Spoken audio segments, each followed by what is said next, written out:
ওকে দেখে সাসপিশিয়াস কিছু একটা মনে হয়েছে, ওই জায়গাটা খুব অদ্ভুত একটা এনভায়রনমেন্ট থাকে যে কামতে কামতে হয়তো বের হয়ে চলে যাচ্ছে, জাস্টিফাইবল অ্যান্সার দিলেই মোটামুটি ফান্ডিং এর প্রবলেম হয় না। প্লেন ভ্যালে অনেক ক্ষেত্রে অর্ধেক বা বেস ফেয়ার যেটা সেটা পাওয়া যায়। ইউএসএ তে মোস্ট ভায়োলেন্ট ঘটনাগুলো গ্যাস স্টেশনে হয়। কিছু অ্যারাবিয়ান প্রফেসর আছে, এদের অ্যাপ্রোচ ভালো না, মোটামুটি কামলা খাটানোর মতো ট্রিট করে। তারপরেও আসলে যা ঘটেছে সেটা খুবই আনফরচুনেট।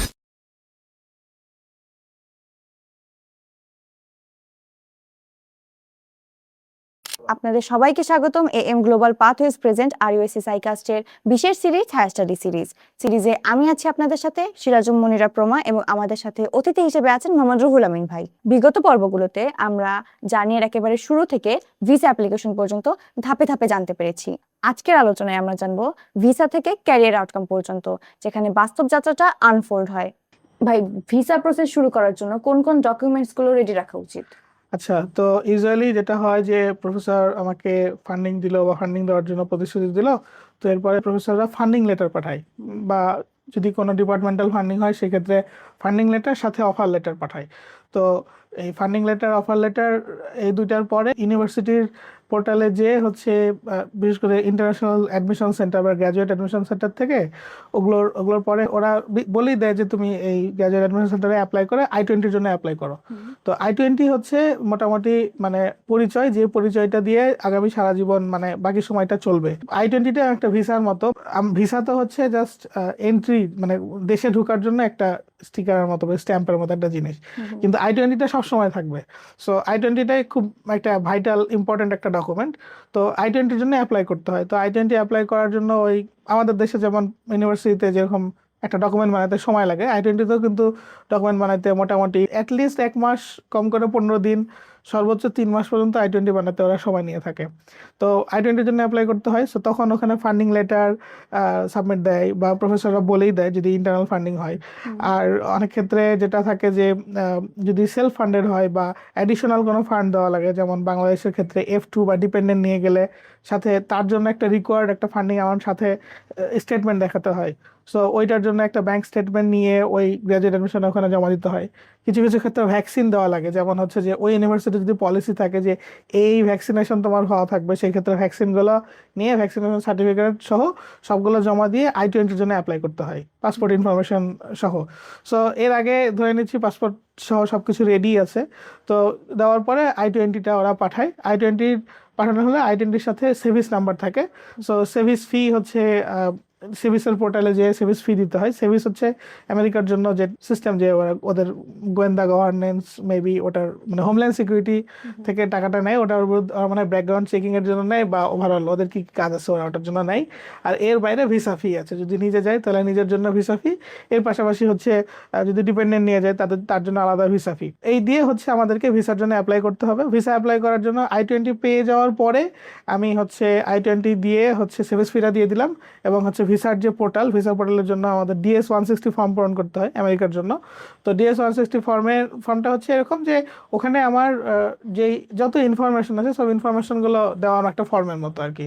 সো ওখানে ওই ফর্মে আমরা আমাদের যত জেনেরিক ইনফরমেশন, পাসপোর্টের নাম থেকে শুরু করে সব ইনফো, SSC HSC কবে দিয়েছে সব কিছু পূরণ করতে হয়। ইউটিউবে টিউটোরিয়াল পাওয়া যাবে এটা যে কীভাবে পূরণ করতে হয়, ওরা ওয়েবসাইটটা চেঞ্জ করে ওভার দ্য টাইম। সো ওরা একটু দেখে ফর্মটা পূরণ করা।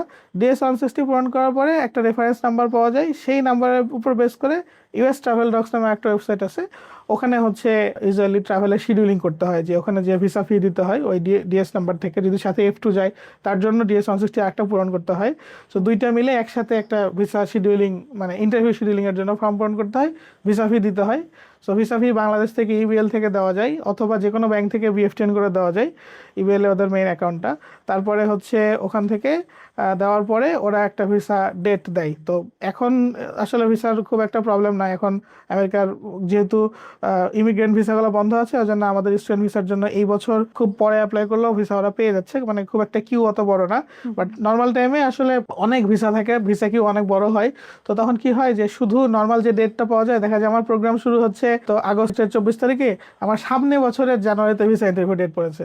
তো তখন তো ইয়ার করতে হয়, ইয়ার মানে হচ্ছে ইমার্জেন্সি রিকোয়েস্ট।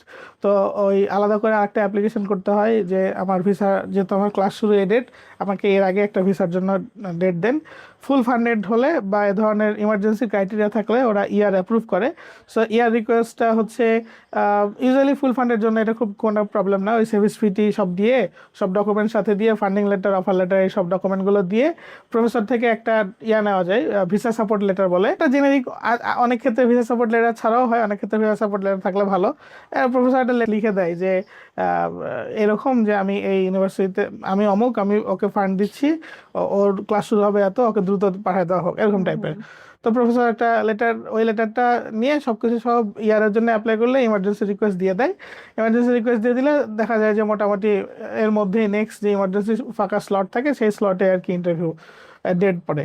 সো ইন্টারভিউ ডেটের আগে আমি ধরে নিলাম আমি ইন্টারভিউ ডেট পেয়েছি, আমি ইন্টারভিউ ডেটের জন্য এখন আমি যাব, তাহলে মোটামুটি আমার ইন্টারভিউ ডেটের আগে আমার সব ডকুমেন্ট রেডি করে ফেলতে হবে। যে I-20টাতে একটা নীল কালি সিগনেচার করতে হয় নিজের হাতে, সাথে হলো ছবি নিয়ে যেতে হয় কিছু, কারণ অনেক সময় ছবি পোর্টালে আপলোড দিলে ছবির প্রবলেম থাকে।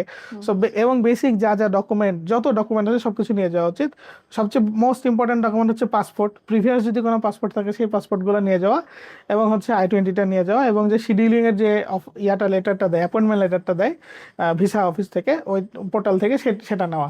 সো গেটে ওই অ্যাপয়েন্টমেন্ট লেটার দিয়ে ঢুকতে দেয়, যেদিন ভিসা ইন্টারভিউ ডেট পড়বে তার 2 ঘন্টা আগে যাওয়া, ওখানে মোবাইল নিয়ে যেতে দেয় না।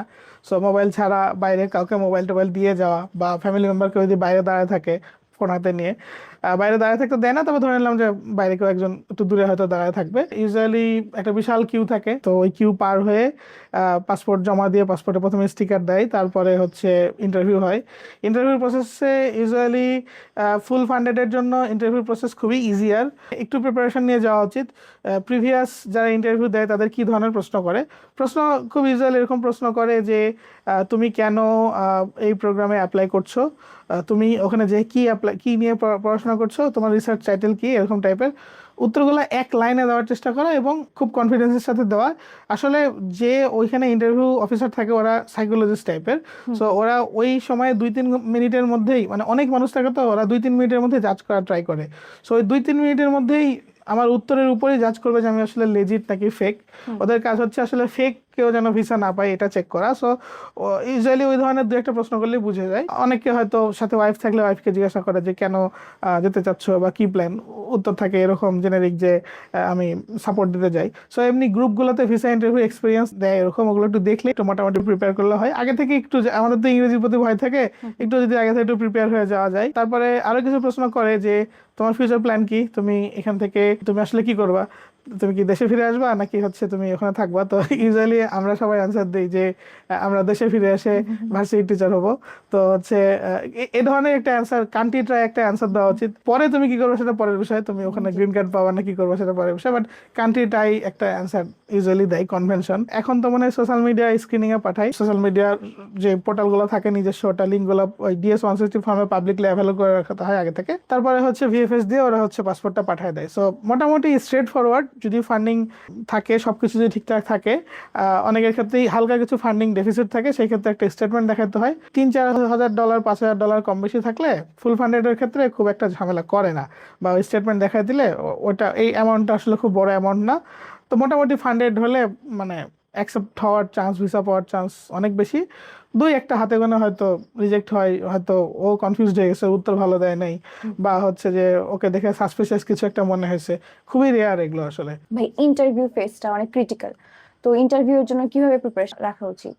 ইন্টারভিউর জন্য ওই যে প্রিভিয়াস যাদের ইন্টারভিউ কোশ্চিন করেছে, এই ধরনের ইন্টারভিউ গ্রুপ থাকে, ওই গ্রুপগুলো থেকে একটু এক্সপিরিয়েন্স নেওয়া। অনেকেই একটু ডিফারেন্ট ভুল করে, যে দেখা যায় যে ইন্টারভিউয়ের দিন সকালে পাসপোর্ট বাসায় ফেলে রেখে চলে গেছে, বা কোনো একটা কাগজ মিস করে গেছে।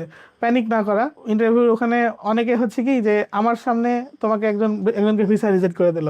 সো অনেক হয়তো মানে ওই জায়গাটা খুব অদ্ভুত একটা এনভায়রনমেন্ট থাকে, যে কাঁদতে কাঁদতে হয়তো বের হয়ে চলে যাচ্ছে। ওদেরকে দেখে নিজেকে তো স্ট্রেসড আউট না করে ফেলা, কারণ তোমার সবকিছু ঠিক আছে, তুমি ঠান্ডা মাথায় থাকবা, তুমি মনে রাখবা যে ইনশাল্লাহ তোমার ভিসা হয়ে যাবে। ভাই ফাইনান্সিয়াল প্রুফ অনেক সময় প্রবলেম করে, তো এক্ষেত্রে কমন মিস্টেকস গুলো কি হতে পারে? আচ্ছা, ফাইন্যান্সিয়াল প্রুফের যে ব্যাপারটা, এটা হচ্ছে ইউজুয়ালি ফুল ফান্ডেড হলে, মানে এটা ওই I-20টা অনেকটা হচ্ছে ডান বামের মতো। I-20টা টেবিলের মতো থাকে, ডান দিকে একটা টেবিল, বাম দিকে একটা টেবিল। বাম দিকে টেবিলে থাকে যে তোমার এই প্রোগ্রামের জন্য মোট কত টাকা লাগবে 1 বছরের জন্য, আর ডান দিকের টেবিলে থাকে যে তোমার ওই টাকাটা কই থেকে আসছে বা কত টাকা তোমার ওখানে দেওয়া হচ্ছে। সো যদি তোমার প্রোগ্রাম ফুল ফান্ডেড হয়, তখন ডান বাম ইকুয়াল করে একটা I-20 থাকে, যে দুই পাশে ইকুয়াল। অনেক ক্ষেত্রে দেখা যায় যে ফান্ডিং অনেক বেশি, তো দেখা যায় যে ওর এক্সট্রা থাকে, এক্সট্রা আরো হয়তো $10,000 $5,000 ফান্ডিং থেকে বেশি আছে, যে পরিমাণ প্রয়োজন তার থেকে বেশি আছে। অনেক ক্ষেত্রে কম থাকে, যেসব ক্ষেত্রে কম থাকে সেসব ক্ষেত্রে একটা ব্যাংক স্টেটমেন্ট দেখাতে হয় যে আমার বাসা থেকে টাকা আছে, পার্সোনাল ফান্ড বা বাবার মায়ের ফান্ড, ওই টাকাটা দিচ্ছে, ওই টাকাটা মানে ওই টাকাটা জাস্ট স্টেটমেন্ট দেখালেই হয় যে স্টেটমেন্টে টাকাটা আছে। একটা ব্যাংক স্টেটমেন্ট থাকলে ওইটা যখন আমি ইউনিভার্সিটিতে I-20 জন্য অ্যাপ্লাই করবো তখনই আসলে দিতে হয়। সো ওটা থাকলে ওটা ইউজুয়ালি হয়তো ইন্টারভিউর সময় হয়তো দেখতে চাই যে তোমার স্টেটমেন্ট আছে কিনা, বা বলতে পারে যে তোমার যে সোর্স অফ ফান্ড এটা কোথা থেকে আসছে, এটা কিভাবে আসছে। সো এটা যদি মানে আনজাস্টিফাইড কিছু হয় তখন আসলে আটকা দিতে পারে, কিন্তু জাস্টিফাইড হলে সমস্যা হয় না। যেমন $3,000-4,000 $5,000 মানে 3-4 লাখ 5 লাখ টাকা, এটা তো প্রত্যেকের কাছেই থাকে বাংলাদেশে অন অ্যাভারেজ। সো কেউ যদি বলে যে কেউ হয়তো পড়াশোনার পরে 1 বছর জব করছে, তো জব করে টাকাটা জমাইছি, এটা জাস্টিফাইবল অ্যান্সার। আব্বা আম্মার টাকা হলে ইউজুয়ালি মানুষ বলে যে আব্বা আম্মার টাকা, তো তখন বলে আব্বা আম্মা কি করছে।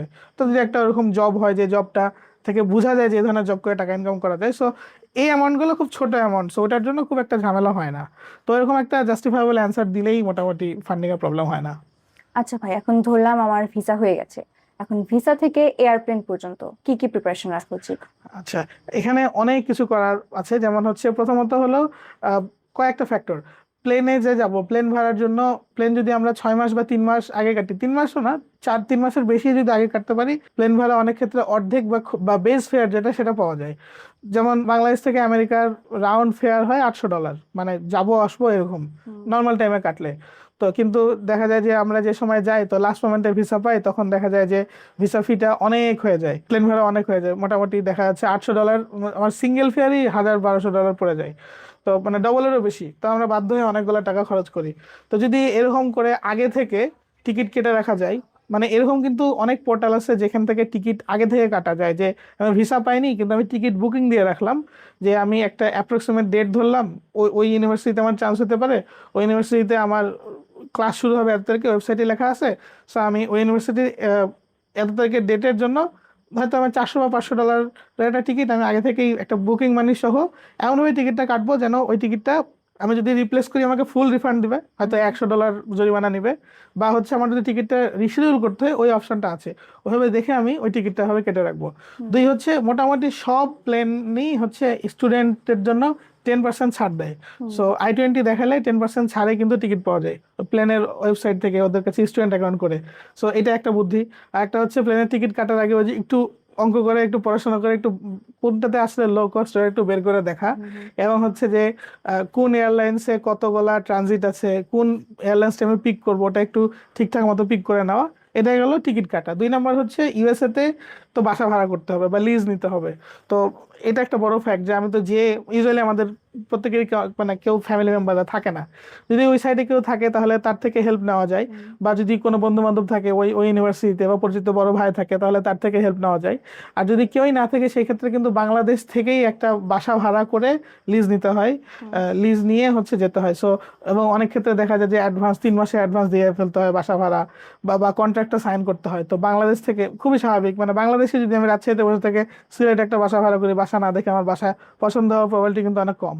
তো ওই জিনিসগুলো মাথায় রাখতে হবে যে আমি যে বাসাটা ভাড়া করব সেটা যদি কম লিজে নেওয়া যায়, 6 মাসের নিচে লিজ দেয় না, 6 মাসের লিজ যদি পাওয়া যায়, তা বাদেও ওই বাসাটা সম্পর্কে ভেরিফাই কিভাবে করব, আমি দরকার হলে রেডিটে ওই এলাকাটা সম্পর্কে দেখব। এখন তো ওই যে রিসেন্ট ঘটনার পরে মানে আমাদের আরো সচেতন থাকা উচিত।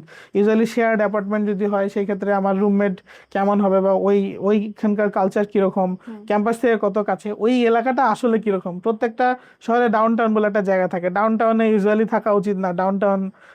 ডাউনটাউন রিস্কি জায়গা, কারণ হচ্ছে ডাউনটাউন বাজার টাইপের। সো ওখানে বার থাকে, অনেক কিছু থাকে। সো দেখা যায় যে রাত জেগে সবাই হয়তো ওখানে মদ টদ খায়, তখন গোলাগুলি হয়। গ্যাস স্টেশনের আশেপাশে বাসা নেওয়া উচিত না, গ্যাস স্টেশন সারা রাত খোলা থাকে। সো গ্যাস স্টেশনে যে কেউ যে কোনো মানুষ যে কোনো টাইমে আসে। ইউএসএ তে মোস্ট ভায়োলেন্ট ঘটনাগুলো গ্যাস স্টেশনে হয়। একটু মোটামুটি সেফ স্পেসে ক্যাম্পাস এরিয়ার মধ্যে, যদি ক্যাম্পাসের গ্র্যাজুয়েট ডর্ম থাকে, গ্র্যাজুয়েট ডর্মে বাসা নেওয়া খুব সেফ। ক্যাম্পাস এরিয়ার ভিতরে যদি কিছু ঘটে সেটা কিন্তু ক্যাম্পাসের দায়িত্ব। সো ক্যাম্পাস কিন্তু সবসময় চেষ্টা করে ক্যাম্পাসের সেফটি সিকিউর রাখতে। অনেক ক্ষেত্রে বাসার লিজ কিন্তু মানে এরকম না যে আমি আমেরিকায় যেয়ে মানে 2 দিন দেখে বাসা থেকে ভাড়া করতে পারবো, কারণ আমেরিকাতে হাউজিং সবসময় ফিক্স থাকে, একটা নির্দিষ্ট এলাকাতে নির্দিষ্ট পরিমাণ বাসা থাকে। তো প্রত্যেকটা সেমিস্টার যখন শুরু হয় ওখানে তো অনেক স্টুডেন্ট আসে, আমেরিকান স্টুডেন্টরাও আসে। তো ওরা হাউসগুলো আগে থেকে বুক করে ফেলে, তখন কি হয় লাস্ট মোমেন্টে যে থাকার বাসা পাওয়া যায় না। তো যদি 3-4 মাস আগে থেকে বাসা বুক করে রাখা যায় একইভাবে, তাহলে কিন্তু ভালো বাসা কম দামে পাওয়া সম্ভব। গ্র্যাজুয়েট ডর্মের ক্ষেত্রেও আমাদের বাংলাদেশের হলগুলো যেরকম, যে আমি আগে থেকে শিডিউল করে যদি রাখি, অনেক ক্ষেত্রে অনেক ইউনিভার্সিটিতে 2 বছর পর যায় গ্র্যাজুয়েট ডরমেটরিতে মানে থাকার জায়গা দেয়। সো যদি ওরকম আগে থেকে কথা বলে আগে থেকে যে বুকিং করে রাখার যে প্রসেসটা যদি করে রাখা যায় তাহলে বেটার। মানে শুরুতে একটু সেফ একটা জায়গাতে যেয়ে তুমি পরে এক্সপ্লোর করে ডিফারেন্ট জায়গাতে যাও, তখন দ্যাটস অন ইউ, তুমি নিজে দেখে বাসা নিতে পারতেছো, ওটা তোমার হাতে সুবিধা থাকতেছে। এর পাশাপাশি কন্ট্রাক্ট, যেটা কন্ট্রাক্টটা সম্পর্কে একটু মাথায় রাখা উচিত। কন্ট্রাক্ট কিন্তু এরকম আমেরিকাতে যে আমি যদি একটা বাসায় থাকার জন্য কন্ট্রাক্ট সাইন করি, তাহলে কিন্তু মানে ওই কন্ট্রাক্ট আমি ভাঙতে পারবো না। মানে আমি 6 মাস আমাকে ওই বাসায় থাকতে হবে বা 1 বছর ওই বাসায় থাকতেই হবে। যদি বাই এনি চান্স আমি যদি ওই বাসা ছাড়তে চাই, মানে যাই হয়ে যাক, তখন বলবে যে তুমি আমাকে পুরা কন্ট্রাক্টের টাকা দাও। সো বেসিক্যালি আমার যদি $1,000 করে প্রতি মাসে বাসা ভাড়া যায়, তাহলে $12,000 তোমাকে পকেট থেকে দিতে হবে। তো অনেক বড় রিস্ক কিন্তু। হ্যাঁ, তখন তুমি মাফ চাইলেও বলবে যে আচ্ছা দাও, তুমি আমাকে আরো কাফারা 3 মাসের বাসা ভাড়া দাও, বা এরকম কিছু একটা করে ঝামেলা করবে তোমার সাথে, তোমার কন্ট্রাক্ট ভাঙতে দিবে না। এবং ও কিন্তু চাইলে তোমার বিরুদ্ধে কেস করতে পারবে। এটা একটা। ইউএসএ তে যাওয়ার পরে বাসার ভিতরে কি কি থাকে, বাসার ভিতরে ইউজুয়ালি একটা ওভেন থাকবে, একটা চুলা থাকবে, ফ্রিজ থাকবে, তোমার এসির যে ইকুইপমেন্টগুলো, হিটিং হিটিং আইটেম আছে কিনা, এগুলো তোমার দায়িত্ব চেক করে নেওয়া। এবং যদি ঠিক না থাকে তুমি কমপ্লেন করতে পারবা। এটা তোমার কিন্তু মানে অধিকার, তোমার তোমার রেসিডেন্স অধিকার। যে ধরো তোমার যদি হিটার ঠিক না থাকে, তুমি রাত্রে ঠান্ডা লাগে, তুমি হাইপোথার্মিয়া হয়ে মরে যাবা। আর একটা কি হয়, একটা অ্যাডভান্স টাকা দিতে হয়, বাসা ভাড়ার ইকুইভ্যালেন্ট একটা 1 মাসের অ্যাডভান্স নিয়ে রাখে, ওই টাকা দিয়ে হচ্ছে ওরা ঠিকঠাক করে, বা বলে তোমাকে টাকাটা তুমি যখন বাসাটা ছাড়বা তখন দেয়। কিছু বাড়িওয়ালা আছে বদমাশ বাংলাদেশের মতো, যে ওই টাকাটা যখন বাসা ছেড়ে দেবা তখন বলবে যে এই তোমার তো এটা নষ্ট করেছো, ওটা নষ্ট করছো, দিয়ে ওই টাকাটা তোমাকে আর দিবে না। তো তোমার কিন্তু অনেক গায়ে লাগবে, কারণ তোমার জন্য ওই টাকাটা অনেক বড় টাকা, তুমি তো স্টুডেন্টদের তো এত টাকা থাকে না। সো ওই জিনিসগুলো কিন্তু মাথায় রাখা, এবং তুমি যখন বাসায় উঠবা প্রত্যেকটা বাসার প্রত্যেকটা আইটেম তুমি ছবি তুলে নেবা, যে এই রকম ভাবে আমি বাসাটা দেখেছি। তুমি যখন বাসাটা ছাড়বা ওই রকম করে ইয়া করে যাবা। তোমার ডকুমেন্ট থাকা লাগবে, তুমি দরকার হলে ভিডিও করে রাখবা। বাড়িওয়ালা যখন আসে, বাড়িওয়ালার সাথে যত কমিউনিকেশন কনভার্সন সব তুমি দরকার দরকার হলে রেকর্ডেড রাখবা। আমেরিকাতে ডকুমেন্ট থাকা তোমার কাছে খুবই জরুরি, যে কোনো জিনিসের ডকুমেন্ট বা প্রুফ তোমার কাছে থাকা খুবই জরুরি, না হলে আসলে সমস্যা। আমি আমার ক্ষেত্রে বলি, আমার হচ্ছে এরকম হয়েছিল যে আমার বাসাতে হিটিং এর প্রবলেম ছিল, হিটিং ঠিক করে দিত না। প্রথমে বলেছে যে এগুলো করে দেবো, পরে আর ঠিক করেনি। তা আমি নিজে লিজ ভেঙে ওই বাড়ি থেকে আরেকটা বাড়িতে গেছিলাম চেঞ্জ করে। তো তখন আর কি, তখন আমার গ্র্যাজুয়েট স্টুডেন্ট সেন্টার থেকে আমাকে অনেক হেল্প করছিল। ওরা হচ্ছে ওদের লয়ারটারও থাকে, কিন্তু আসলে ওগুলো অনেক কমপ্লিকেটেড প্রসেস, লয়ারদেরও হেল্প করে। কিন্তু তোমাকে আসলে তোমার এন্ডে ডকুমেন্ট তৈরি করতে হবে। তো আমেরিকার একটা রুল আছে যে তুমি কোনো মানুষের সাথে পার্সোনাল কনভারসেশন তুমি রেকর্ড করতে পারবে না, মানে এটা হচ্ছে প্রাইভেট রুল। কিন্তু যদি এরকম হয় যে ধরো আমি তোমাকে বললাম, বা তুমি আরেকজনের সাথে আলোচনা করছো যে ওই বাড়িওয়ালা ভালো না, বা হচ্ছে অমুক ভালো না, সো আমার সাথে ঝামেলা করতেছে, দিয়ে তুমি আরেকজনকে জানায় রাখিছো, যে আরেকজন জানে। সো বেসিক্যালি থার্ড পার্টি যদি আরেকজন জানে যে তুমি তার সাথে ওই কনভারসেশন রেকর্ড করতেছো, তাহলে আবার লিগাল, এটা হচ্ছে রুল। আবার হচ্ছে ধরো আইফোনের মনে হয় কল রেকর্ড করা যায়, যেগুলো আমাদের ইউনিভার্সিটি থেকে শিখাইছিল, যে এইভাবে কল রেকর্ড করে রাখবা বা রাখবা, কারণ তোমার ডকুমেন্ট খুব ইম্পর্টেন্ট একটা জিনিস। আমেরিকাতে যে কোনো কিছু কিন্তু ডকুমেন্টে যায়। একটা মজার এক্সাম্পল বলি, আমাদের তো মন টন খারাপ হয়ে থাকে। সো একদিন কি হলো, একটা টিভি আমরা একটা কিনলাম আমাদের এক ভাইয়ের জন্য। তো আমার ক্রেডিট কার্ড দিয়ে আমার এক ভাই টিভি কিনলো, বলো মন খারাপ, আমি চলেন টিভিটা কিনি। তো টিভিটা কেনার পরে সে বাচ্চা টিভিটা কিনছে, টিভিটা কিনে এনে রুমে রেখে হচ্ছে ক্লাস করতে গেছে। তো তারপরে কি হয়েছে, যে বাসায় এসে দেখে যে টিভি একদম ভেঙে গুঁড়া গুঁড়া হয়ে পড়ে আছে, যেরকম ছিল সেই জায়গাতে টিভি ভেঙে গুঁড়া হয়ে পড়ে আছে। তো এর মাঝে দেখলো যে ওই বাসাতে কিন্তু হচ্ছে মেইনটেনেন্স গাইরা যাতায়াত করতে পারে। তো কি যেন একটা মেইনটেনেন্স রিকোয়েস্ট ছিল, তো কেউ একজন আসছে, এসে হচ্ছে মেইনটেনেন্সের জন্য ও ওই সময় রুমে ঢুকে কাজ করতে যায়, টিভিটা ওখান থেকে পড়ে গেছে, ওর হাত থেকে পড়ে ভেঙে গেছে। ও আবার সুন্দর করে টিভিটা তুলে রেখে চলে গেছে, দিয়ে অস্বীকার করে যে টিভি তো ভাঙে নাই। তো এখন কিন্তু তার যদি রুমে একটা ক্যামেরা থাকতো, সে কিন্তু ওটা ম্যানেজ করতে পারতো, সে কিন্তু বলতে পারতো যে আচ্ছা এই এই দেখো আমার কাছে ক্যামেরা রেকর্ডেড আছে। সো আমি চিন্তা করছিলাম যে তারপরে আমি আমার রুমে দরকার হলে বেডরুমে একটা ক্যামেরা সেট করে রাখবো, কারণ তোমার কাছে ভায়াবল প্রুফ থাকা লাগবে। বিদেশে সবকিছু কি মানে প্রুফের উপর চলে। ঠিক একইভাবে যারা গাড়ি কিনে, গাড়িতে কিন্তু ড্যাশ ক্যামেরা রেডি করে রাখে। তোমার হুট করে তোমার গাড়ির সামনে কেউ একজন চলে আসবে, এসে বলবে যে তুমি আমাকে মেরে দিয়েছো, এখন তোমার নামে কেস করবো। সো তুমি যদি কারোর সাথে এই ধরনের জায়গাতে নিজেকে টিকে থাকতে চাও, তখন তোমাকে কিন্তু ওইভাবে চ্যালেঞ্জেস মোকাবিলা করে থাকতে হবে, যেন তোমাকে নিজেকে সলিড হতে হবে। সো বিদেশের লাইফে যাওয়ার পরে এই ধাক্কাগুলো কিন্তু অনেক বড় বড় ধাক্কা। ওই কালচারের সাথে নিজেকে ইন্ডিপেন্ডেন্ট ভাবে, তুমি একজন পিএইচডি রিসার্চার, পিএইচডি করতে গেছো, তোমাকে সব জায়গাতে ওইভাবে চিন্তা করে ওই ওই ম্যাচুরিটির ভাবে চিন্তা করে তোমাকে চলা লাগবে। সো আমাদের স্টুডেন্টরা আসলে ওই জায়গাতে স্ট্রাগল করে আসলে। তো যাই হোক, বাসা ভাড়ার কথা বলছিলাম, বাসা ভাড়ার সাথে কিন্তু অ্যাডিশনাল খরচ থাকে, যেমন পানির বিল, কারেন্টের বিল, এটা সেটা, ওগুলো সম্পর্কে আগে থেকে দেখে নিবা। ইন্টারনেটের বিল যে ওগুলো ইনক্লুডেড নাকি বাইরে, বাইরে হলে কত হতে পারে একটা আইডিয়া হিসাব করে নেওয়া, এর সাথে আর কোনো হিডেন কস্ট আছে কিনা। সো বাসাটাকে তোমার আগে থেকে মোটামুটি রেডি করে রাখা। তারপরে হচ্ছে ইউনিভার্সিটির গ্র্যাজুয়েট সেন্টারের সাথে যোগাযোগ করা, বা ওই নতুন বছরের জন্য কিন্তু ওরা হেল্প করে, যে তুমি ধরো প্লেন থেকে নামলা, প্লেন থেকে নামার পর তুমি ওখানে যাবা, তোমাকে কে পিক করে নিয়ে যাবে, ইউজুয়ালি ওরা গাড়ি পাঠিয়ে দেয় বা নিজেরা এসে পিক করে নিয়ে যায়।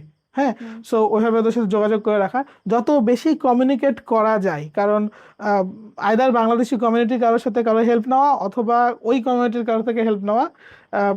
ইউজুয়ালি প্রত্যেকটা ইউনিভার্সিটি ইন্টারন্যাশনাল সেন্টার খুবই ফ্রেন্ডলি, ওরা এই ধরনের হেল্প করে, অথবা প্রফেসররা কিন্তু হেল্প করে। আর কিছু কিছু প্রফেসর আছে অনেক ভালো, টাকা পয়সাও দেয় অনেক ক্ষেত্রে, যে প্লেনের ভাড়া অর্ধেক দিয়ে দেয়, বা হচ্ছে আরেকজন স্টুডেন্টকে সাথে অ্যালোকেট করে দেয় যে তুমি ওকে একটু দোকানপাট চিনায় দাও।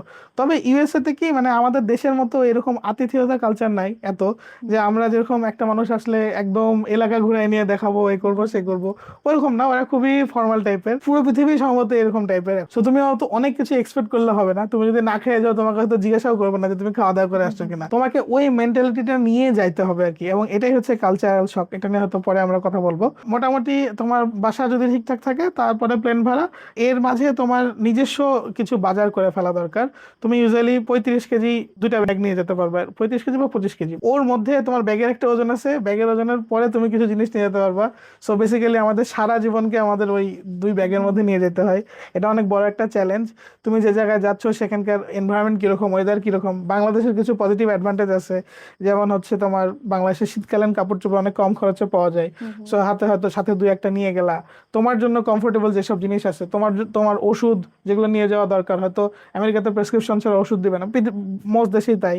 সো ওই ওষুধগুলো নিয়ে যাওয়া। তারপরে হচ্ছে চশমার দাম অনেক বেশি বাইরের দেশে, চশমা নিয়ে যাওয়া, এরকম বেসিক জিনিসপাতি যেগুলো নিয়ে যাওয়া উচিত সেরকম মাথায় রেখে সবকিছু প্ল্যান করে নিয়ে যাওয়া। বা এরকম গ্রুপে অনেকে লিস্ট দেয় যে এটা এটা নিয়ে যাওয়া উচিত, এই জিনিস। কোন দেশে যাচ্ছি, কি কি প্ল্যান হচ্ছে, ওই অনুযায়ী। আমেরিকার মধ্যে অনেক স্টেট আছে, এক এক স্টেটের এক এক রকম ওয়েদার। সো ওই অনুযায়ী আসলে মানে প্ল্যান করে আগানো উচিত। এরকম হলে তারপরে তোমার প্লেনে ওঠা আর কি কাজ। প্লেনে ওঠার আগে ডকুমেন্টস নিয়ে যাওয়া। প্লেনের ক্ষেত্রে মাল্টিপল ট্রান্সফার হয়ে যায়, তো মাল্টিপল ট্রান্সফারের ক্ষেত্রে লাগেজ যেন আবার হারায় টারায় না যায়, ওইটা মাথায় রাখা আর কি। তো প্লেন টিকিটটা ভালো দেখে নেওয়া আর কি, ভালো এয়ারলাইন্সে নেওয়া। এরকম একবার হচ্ছে একটা এয়ারলাইন্স আসছে, আমাকে পানি খেতে দেয়নি, মানে 4 ঘন্টা পর পানি দিবে, এর মাঝে পিপাসা লাগছে, পানিও দেয় না। তো এরকম আবার হচ্ছে কিছু কিছু এয়ারলাইন্স থাকে যে ওরা ইংরেজি কথা বলতে পারে না, বিশেষ করে যেমন টার্কিশ এয়ারলাইন্স। এরকম আমার হয়েছে যে নামার পর আমি চিন্তা করতেছি না যে নেক্সট ইয়াতে কোথায় যাব, ওদেরকে আমি ইংরেজিতে বলি, ওরা বলে উই ডোন্ট নো ইংলিশ। তো মানে এরকম মানে গাধার মতো তাকায় থাকে। তো আমার ফোনে তো নেট নাই, কারণ আমি একটা ডিফারেন্ট একটা জায়গায় গেছি। তো ওয়াইফাই কানেক্ট করা, তুমি দরকার হলে আগে থেকে ইউটিউবে ভিডিও দেখবা যে কোথায় ওয়াইফাই জোন আছে, কতগুলো জোন আছে। যত বেশি ইনফরমেশন গ্যাদার করে তুমি নিজেকে প্রিপেয়ার করে রাখতে পারো, বিকজ সব জায়গাতে চ্যালেঞ্জ, তোমার সব চ্যালেঞ্জ মোকাবেলা করে যুদ্ধ করে করে যাইতে হবে আর কি। তো যত বেশি প্রিপেয়ার থাকা যায় আর কি। ভাই আপনি অলরেডি যেটা বললেন কালচারাল শক, তো বাংলাদেশি স্টুডেন্টরা অ্যাব্রোড গিয়ে কি কি শকটা ফেস করে? আচ্ছা, এটা হচ্ছে খুব ইম্পর্টেন্ট। এটা আমি দেখেছি দুই রকম টাইপের হয়। এক হচ্ছে যে আমরা বাংলাদেশে থেকে একরকম বড় হয়েছি, ইউএস এর কালচার একরকম, তো সবাই নিজেকে কনভার্ট করে ফেলতে চায় বা কোনোভাবে যেন আমেরিকান হয়ে যায়। তো আমার মতে এইটা আসলে কখনো সম্ভব না। মানে আমরা তো বাংলাদেশি, আমরা কি আমেরিকান কিভাবে হবো? কালচারাল শকের যে জায়গাটা হচ্ছে নিজের আইডেন্টিটিকে খুব স্ট্রং ভাবে আঁকড়ে ধরে থাকা। আমি কি সেটা ভালো মতো জানা, যে আমি কি, আমার ভ্যালুজ কোন জায়গাতে, আমি কোন ভ্যালুজ কে প্রায়োরিটি দিব, দিয়ে আমি নিজেকে কিভাবে রিপ্রেজেন্ট করবো, যেন আমি একজন পুরো গ্লোবাল কমিউনিটির কাছে, ব্রডার কমিউনিটির কাছে নিজেকে রিপ্রেজেন্ট করতে পারি। তো মোটামুটি কালচার নিয়ে যতখানি প্রিপেয়ার করে দেখা যায়। একটা হচ্ছে যেমন ল্যাঙ্গুয়েজ, ইউএস এর ল্যাঙ্গুয়েজের ভাষা একরকম, ইউকে ল্যাঙ্গুয়েজের ভাষা একরকম। আমাদের দেশের ছেলে মেয়ে এমনি ইংরেজি পারে না। যেমন আমেরিকাতে হচ্ছে অনেক ওয়ার্ড ডিফারেন্ট ভাবে বলে, সো আমরা আবার ডিফারেন্ট একটা ওয়ার্ড উচ্চারণ করি। তো তখন কি হয়, যেমন আমরা বলি জেব্রা ক্রসিং, ওরা কিন্তু জেব্রা ক্রসিং বলে না, ওরা বলে হচ্ছে ক্রসওয়ে নাকি যেন বলে। তারপরে হচ্ছে ফুটপাথ, আমরা বলি ফুটপাথ, ওরা মনে হয় বলে পাথওয়ে। রেল রোড বলে, হ্যাঁ, রেল রোড বা রেল ট্র্যাক, আমরা বলি রেল লাইন। সো ধরো তুমি কারোর সাথে কোনো একটা কথা বলতেছো, কথা বলতে যে ওই ওয়ার্ডটা তুমি বলতেছো, ও কিন্তু বুঝতেই পারবে না তুমি কি বলতেছো। তোমাকে ওই ল্যাঙ্গুয়েজ ওইটা একটু দেখতে হবে যে ওদের ভাষাতে ওরা কি কি ওয়ার্ড ব্যবহার করে। খুব কমন কিছু ওয়ার্ড আছে, ওগুলো মেনটেন করা। আরেকটা জিনিস হচ্ছে, দেশে বন্ধু বান্ধব বানাইতে গেলে আমাদের একটা নির্দিষ্ট সেম গ্রুপ অফ ইন্টারেস্ট থাকে। ক্রিকেট খেলি, ফুটবল কথা বলি, এটা বলি সেটা বলি। তো বিদেশি স্টুডেন্টদের সাথে আমাদের দেশের ছেলেমেয়েরা কি হয়, যে কথাই বলতে পারে না, বিকজ কথা বলার কোনো জায়গা পায় না। তো ওরা তো আজাইরা গল্প কম করে, ওরা কাজের কাজ বেশি করে। তবে আজাইরা গল্প করে কখন করবে, যখন হচ্ছে তুমি ওর বন্ধু হয়ে যাবে তখন। তো এক নম্বর হচ্ছে, সবাই নিজেদের পার্সোনাল স্পেসের জায়গাটাতে অনেক বেশি প্রোটেক্টিভ থাকে, মানে হুট করে তোমার বন্ধু হবেই না এরকম টাইপের। তো তোমার কমন স্পেস থাকার জন্য নিজেকে ওইভাবে নলেজেবল বানানো উচিত। যে যেমন ধরো ফুটবল, আমেরিকান ফুটবল মানে কিন্তু আসলে এনএফএল, মানে ওই যে ওরা যেটা খেলে, হ্যান্ডবল যেটা খেলে। আর বাংলাদেশে ফুটবল মানে ফুটবল, বা ইউরোপে ফুটবল মানে ফুটবল। সো ওটা এনএফএল কিন্তু মোটামুটি খুব প্রিয় একটা অ্যাক্টিভিটি, বা হচ্ছে মানে প্রত্যেকটা ক্যাম্পাসে ওইরকম হ্যান্ডবল যে ফুটবল সেটা আর কি থাকে। তো ধরো তুমি ওই টিমের খেলা দেখলা, বা আমেরিকান ফুটবলের যারা যেগুলো টিমগুলো আছে কে কি কি খেলা দেখে, তুমি আগে থেকে যদি নলেজেবল থাকো, তুমি যদি ওগুলো দেখে জানো, তাহলে কিন্তু তুমি খুব ফাস্ট ওদের সাথে কমিউনিকেট করতে পারবা। তুমি যদি গান জানো, তুমি ধরো গান গাও, তুমি ইংরেজি একটা ব্র্যান্ডের গান গাও, ধরো তোমার সাথে ও বন্ধু কমিউনিকেট করতে পারতেছে, খুবই স্বাভাবিক। বাংলাদেশেও কিন্তু আমরা একইভাবে বন্ধু বানাই, বাট এগুলো আমাদের কালচারে এমনভাবে মিক্স হয়ে আছে যেগুলো অটোমেটিক পাই আমরা। কিন্তু বিদেশে তোমাকে অ্যাডিশনাল একটু ইফোর্ট দিয়ে হয়তো ওই বন্ধুটা বানাতে হচ্ছে, ওটা করতে হচ্ছে। তো আমার আমেরিকাতে অনেক আমেরিকান বন্ধু আছে, শুধু আমেরিকান না, কোরিয়ান বন্ধু আছে, তারপরে হচ্ছে চাইনিজ বন্ধুরা আছে। তো আমার কাছে আমি যেটা দেখেছি, এক এক দেশের মানুষজন এক এক রকম। চাইনিজরা প্রচুর হচ্ছে ধরো ওয়ার্কাহলিক, সারাদিন কাজকর্ম করে, ওর সাথে কাজ নিয়ে কথাবার্তা বললে ওরা খুব খুশি হয়। আমরা বাংলাদেশের মানুষজন প্রচুর আড্ডা পছন্দ করি। তো ইন্ডিয়ান মানুষজন কিছু আছে যারা আড্ডা কালচার পছন্দ করে, এর আগে সারা জীবন আড্ডা দিয়ে গেছে, ওরা আড্ডা মিস করে। সো ইন্ডিয়ান বাংলাদেশি এদের সাথে যদি আড্ডা দেওয়া যায়, আড্ডার টাইম ওরা একটা বের করে, কফি টফি খায়, আড্ডা দেওয়া যায়। কোরিয়ানরা বলে ওয়াও তোমরা এতক্ষণ আজাইরা গল্প করে টাইম নষ্ট করো। সো এটা একটা, মানে ওরা অবাক হয়ে যায়। এমনিতে আমেরিকানদের সাথেও বন্ধুত্ব হওয়া সম্ভব। আমার আমেরিকান বন্ধু বান্ধব আছে, ইভেন এমন বন্ধু বান্ধব যে ভাই ব্রাদারের মতো। সো যে এখন জীবন দিয়ে দিবে এরকম টাইপের। ওই ধরনের বন্ধু বানানোটা আমার কাছে মনে হয় যে একটা বড় অ্যাচিভমেন্ট। তুমি বিদেশে যাচ্ছ জাস্ট বিকজ তুমি একটা ডিগ্রি আনতে যাচ্ছ না, তোমার ওই পুরো এক্সপিরিয়েন্সটা একটা বড় প্যাকেজ। এবং তুমি ওখান থেকে এন্ড অফ দ্য ডে কি পাইতেছো, মানে একটা বন্ধু আমাদের জীবনের সবচেয়ে বড় অ্যাসেট, যে আমাদের সাথে সারা জীবন থাকে। মানে সাথে তুমি আর কি নিয়ে আসতে পারতেছো একটা দেশ থেকে, এটা অনেক বেশি ইম্পর্টেন্ট আমার কাছে মনে হয়। তো এই ফুল এক্সপিরিয়েন্সের জায়গাটাতে এই জন্য তোমাকে আগে থেকে ওইভাবে প্রিপেয়ার করে থাকা উচিত। তখন না তোমার মোটামুটি লনলিনেস বা এই কালচারাল শখের জায়গাগুলো ম্যানেজ করা যায়। ধরো সায়েন্স ক্লাবে কাজ করে, বা বিভিন্ন ক্লাব আছে, ক্লাবগুলোতে যোগাযোগ করে ওদের সাথে কাজ করা। তো সবকিছু একটা বড় ব্যারিয়ার হচ্ছে ল্যাঙ্গুয়েজটাকে হ্যান্ডেল করা। তারপরে হচ্ছে তোমাকে সামহাউ ওদের সাথে নিজেকে অ্যাঙ্গেল করতে হবে। আমি বলবো এটা নলেজ পার্ট, যে তুমি আইদার অ্যাডিশনাল জিনিসগুলো সম্পর্কে একটু জানো। আমি কি করছি, আমি ইউএস যাওয়ার পরে একটা সাইকেল কিনছি। প্রথম দিন যেই হচ্ছে আমি ফেসবুক মার্কেট প্লেসে অর্ডার দিয়ে একটা সাইকেল কিনছিলাম $19 দিয়ে। সাইকেল রিপেয়ার করছে $70 দিয়ে হচ্ছে সেই সাইকেলটা নিয়ে আমি সাইকেল চালাচালে ঘুরে বেড়াতাম। যদি একটু রিস্কি ছিল, আসলে সব এলাকা ভালো না, এটা আমার আরো আগে পড়াশোনা করা উচিত ছিল। তো আলহামদুলিল্লাহ আমার কোনো ঝামেলা হয়নি। তো দিয়ে আমি একা সাইকেল চালাচ্ছি, পুরো এক্সপ্লোর করছি পুরো জায়গা আশেপাশে। বিকজ আমার কথা হচ্ছে আমি রাজশাহীতে থাকি, আমি রাজশাহীর সব চিপা চাপা অলিগলি চিনি। আমি যে জায়গায় আছি সেই জায়গাটা আমার ভালো মতো চিনতে হবে। তো আমি রাজশাহীর মতো মানে হান্টিংটনের মানুষজনও মনে হয় মানে বলতে পারে না, আমি মুখস্থ বলে দিতাম যে ওই জায়গায় গেলে এরকম এরকম, বা এই দোকানটা এত নম্বরে এত মাথায় আছে। মানে আমি যে জায়গায় থাকি আমাকে ওটা জানতে হবে, এটা আমার পার্সোনালিটি এরকম। তো আমি বলবো যে অ্যাটলিস্ট তুমি ওই কন্টেক্সচুয়াল অ্যাওয়ারনেসটা যেন তোমার থাকে, তুমি যেন জানো যে আমার আশেপাশে হাসপাতাল কোথায়, এটা কোথায় সেটা কোথায়, যার পরে এক্সপ্লোর করা। মানে তুমি যেরকম বাংলাদেশে যেরকম করে থাকতা, ওই রকমই তোমার লাইফটা যেন বানানো যায়, তার জন্য মোটামুটি চেষ্টা করা। পিএইচডির সাথে আসলে এই জিনিসগুলো মেনটেন করা খুব কঠিন, কারণ ল্যাবের প্রেশার থাকে, কাজের প্রেশার থাকে। কিন্তু তারপরেও আর কি যতটা করা যায় করে আর এটাই হচ্ছে সবচেয়ে বড় চ্যালেঞ্জ, মানে দেশের বাইরে যে অ্যাডিশনাল চ্যালেঞ্জ। এর পাশাপাশি রান্না বান্না নিজেকে করা লাগবে, কাপড় চোপড় ধোয়া থেকে শুরু করে রুম ক্লিন করা সব তো নিজেকে করাই লাগবে। আর একটা বড় হ্যাক হতে পারে যে হচ্ছে যে শুরুতেই যে বাংলাদেশি বন্ধু বান্ধবের সাথে বা বাংলাদেশি কমিউনিটির সাথে যদি একটা শেয়ার্ড অ্যাপার্টমেন্ট নিয়ে থাকা যায়, বা কাছাকাছি যদি থাকা যায়, সেক্ষেত্রে অনেক হেল্প পাওয়া যায়। এর সাথে ইউজুয়ালি যাওয়ার পরে গাড়ি কিনতে হয়, গাড়ি না কিনলে ট্রান্সপোর্ট একটা চ্যালেঞ্জ না। আর লোনলিনেস কাটানোর জন্য আমার মতে এইটা আমি আমার দেখা মতে বেস্ট সলিউশন, যে বাংলাদেশি মানুষজন সবাই মিলে একটা অ্যাপার্টমেন্ট নিয়ে যদি থাকে, তখন মোর লাইক বাংলাদেশ, মানে আমাদের মেসগুলোর মতো আর কি একটা ভাইব পাওয়া যায়। এই তো ওভার দ্য টাইম বিদেশের লাইফ একটু কষ্ট করি, মানে ম্যানেজ করে চলতে হয় আর কি। আচ্ছা ভাই, এখানে কিন্তু আলটিমেট কোয়েশ্চেনটা ক্যারিয়ার আউটকাম, তো এখানে জব প্লেসমেন্ট রিয়েলিটিটা কেমন? এটা হলো আমাদের সাবজেক্টের জন্য যদি বলি, পিএইচডি জিনিসটা হচ্ছে এরকম একটা এক্সপার্ট ফিল্ডের একটা জব। তো কিছু কিছু জায়গাতে মানে পিএইচডি রিকোয়ার্ড কিছু জব থাকে, যেমন একাডেমিয়া এক নম্বর, যে পিএইচডি ছাড়া টিচার হওয়া যায় না বিদেশের জন্য। এবং হচ্ছে একটা বিদেশি ইউনিভার্সিটির ডিগ্রি, অলমোস্ট আমি আমেরিকা বা ইউকে বা ইউরোপের ভালো জায়গার ডিগ্রিগুলোর যে ভ্যালু আমাদের দেশের ডিগ্রি থেকে অবভিয়াসলি বেশি, বিকজ বিদেশের যে কোনো দেশে অ্যাকসেপ্ট করে। আমি বলবো না আমাদের দেশের ভ্যালু নেই, আমাদের দেশের ডিগ্রি দিয়েও মানুষজন বিদেশে যে অনেক কিছু করতেছে। So end of the day যে সেল করতেছে, ইটস অল অ্যাবাউট মানে সে কিভাবে সেল করতেছে তার উপরে। বাট ইউজুয়ালি অনেক ইজিয়ার হয়ে যায় সো একাডেমিয়াতে জব পাওয়া।